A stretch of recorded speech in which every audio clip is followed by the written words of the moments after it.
Penderitaan Khalid nelayan yang debat soal pagar laut Tangerang, singgung nama Anies Baswedan. Terungkap penderitaan Khalid, nelayan pemberani yang viral berdebat tentang pagar laut sepanjang 30 km di Tangerang.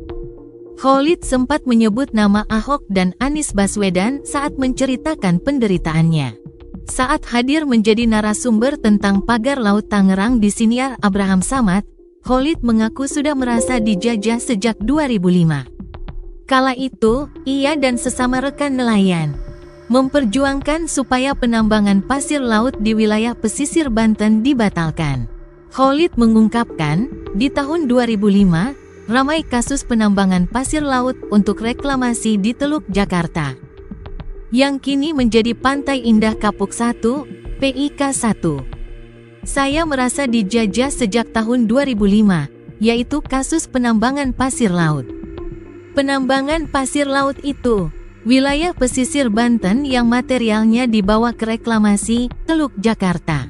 Itu, kemudian jadi PIK 1. Saya sudah menderita sejak PIK 1 dibangun. Kisah Khalid dalam siniar Abraham Samad SPEAK-AP yang tayang pada Sabtu, tanggal 18 Januari tahun 2025. Khalid kemudian mengungkapkan, ia dan sesama rekan nelayan sempat mengajukan gugatan ke Pengadilan Tata Usaha Negara, PT-UN. Pada 2016, gugatan Khalid dan kawan-kawan dikabulkan. Ia menyebut gugatan itu dikabulkan saat pergantian Gubernur DKI Jakarta, dari Basuki Cahayapurnama, Ahok, ke Anies. Khalid mengaku saat pergantian gubernur itu, ia dan rekan-rekannya hidup sedikit lebih tenang. Ia bisa kembali mencari ikan tanpa terganggu kegiatan korporasi.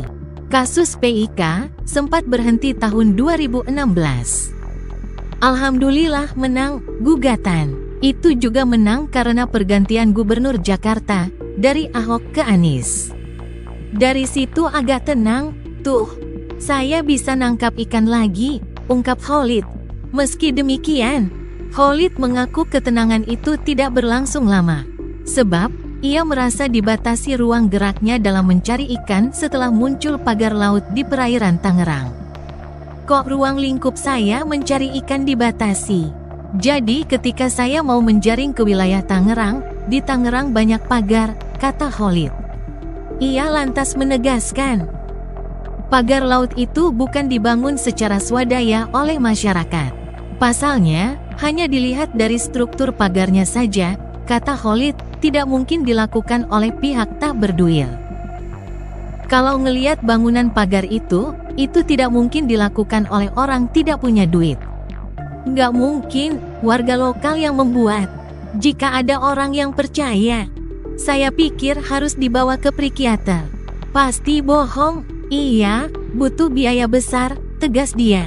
Pagar laut Tangerang viral diungkap nelayan Khalid.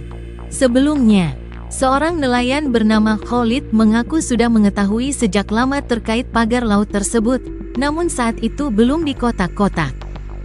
Dia juga pernah berbicara dengan pekerja yang diminta memasang pagar dari bambu tersebut.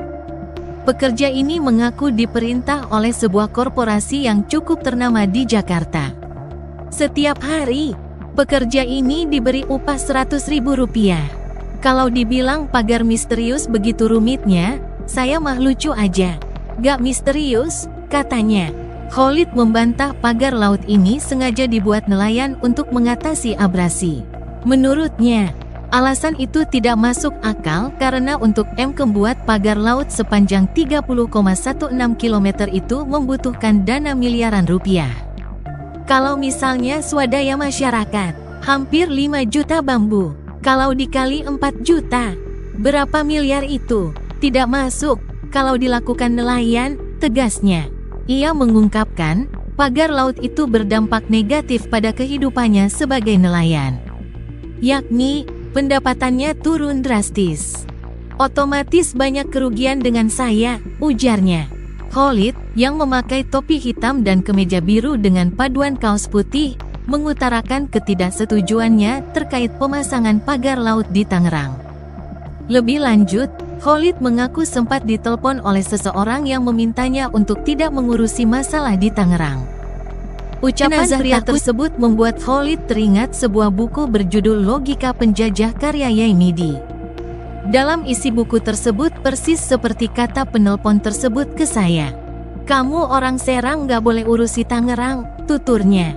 Menurut Khalid, sebagai seorang nelayan tidak boleh berpikir parsial karena itu merupakan ciri-ciri penjajah.